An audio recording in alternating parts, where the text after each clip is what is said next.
On passe maintenant au paragraphe suivant qui s'appelle changement de jauge. Alors on vient de voir qu'un choix de jauge, c'est le choix d'un repère dans chaque plan tangent, mais on pourrait faire un autre choix, autrement dit, en chaque point x et dans chaque espace tangent tx de s, choisir un autre vecteur unitaire de base appelé r' de x. Alors bien sûr, par rapport à l'ancien choix r de x, c'est juste une rotation par un certain angle qu'on va appeler alpha. Et donc avec les notations complexes, r' de x, c'est r de x fois exponentielle i alpha de x. Voilà, c'est ce qui est représenté sur cette figure. Là, vous avez dans un plan tangent eh bien, le choix d'un vecteur unitaire r de x, le choix d'un autre vecteur unitaire r' de x. Comme ils sont tous les deux de longueur 1, ils diffèrent seulement par un angle alpha. Et donc, on peut dire que r' de x s'obtient comme r de x fois exponentielle i alpha de x. Avec la notation complexe, avec la structure complexe qu'on a introduite précédemment. Donc on revient. Notez, c'est une remarque, que exponentielle i alpha de x, c'est un nombre complexe, un unique nombre complexe, mais on peut le voir comme une rotation, et plus précisément comme un élément du groupe unitaire U1, de dimension 1. Ainsi, on pourrait faire la même théorie, au lieu de plans tangents de dimension 1 complexe, on pourrait avoir des plans tangents de dimension 2 complexe ou 3 complexe, et on aurait à faire, pour le changement de jauge, à des changements de repères, et donc plutôt des matrices, U2 ou U3. C'est ce qui correspond en physique, en théorie de jauge, ce qu'on appelle les théories de jauge U1 pour l'électromagnétisme, ou les théories de jauge SU2 ou SU3 pour respectivement la théorie électrofaible et la QCD. Mais ici, on illustre les choses de façon très simple avec la théorie U1, autrement dit, des plans de dimension 1 complexe ou de dimension 2 réelle. Alors revenons à ce que l'on raconte. Eh bien, si on prend un champ de vecteurs quelconque U de x, par rapport au choix de jauge R de x, il s'exprime comme R de x fois une composante complexe psi de x, et par rapport à l'autre repère, R' de x, c'est R' de x fois une autre composante psi' de x.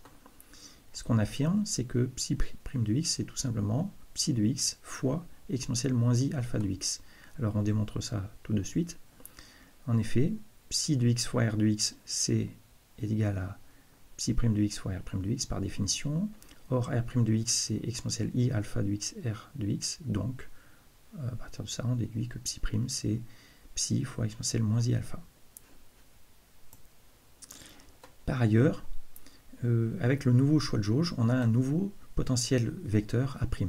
Ce qu'affirme cette proposition, c'est que A' est égal à A plus la différentielle de A.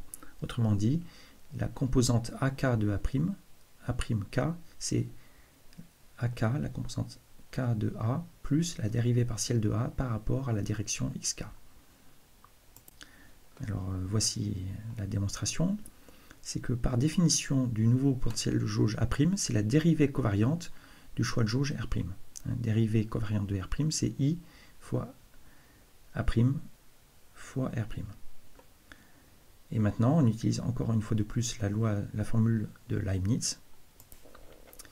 Donc la dérivée covariante de R', c'est exponentielle I alpha R, c'est la dérivée covariante de exponentielle I alpha R fois R. D'après la formule de Leibniz, c'est tout simplement la différentielle de exponentielle I alpha R, donc c'est I d alpha fois exponentielle I alpha fois R, plus exponentielle I alpha fois dérivée covariante de R. Dérivée covariante de R, par définition, c'est I, le potentiel de jauge A fois R. Donc on a cette expression où il y a R qui apparaît, qu'on met en facteur.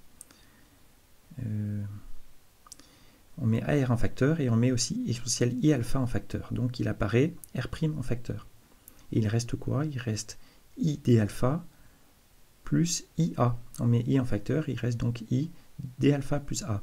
Et si on compare avec la définition de dr' donnée ici, eh bien on déduit que A', le nouveau potentiel de jauge, c'est d alpha plus A. Voilà, donc on a démontré cette formule. Donc cette formule qui est aussi très connue en physique, qu'on appelle le changement de jauge, est illustrée tout simplement sur la figure suivante. Si on se donne donc un choix de jauge, ici le vecteur unitaire R de x dans toutes les fibres, et un autre choix de jauge, donc un autre vecteur unitaire R' dans toutes les fibres. On rappelle que par définition, le potentiel de jauge, c'est comment ce choix de jauge divise du transport parallèle. Donc A de x représente cette déviation ici, et A' de x représente, elle, la déviation de la ligne noire par rapport au transport parallèle vert. Et bien on voit et par ailleurs, par définition, R' est obtenu à partir de R par la rotation d'un angle alpha. Et lorsqu'on différencie ça, et bien ce que donne la formule, c'est que A', c'est A plus d alpha. Voilà, on somme tout simplement les déviations.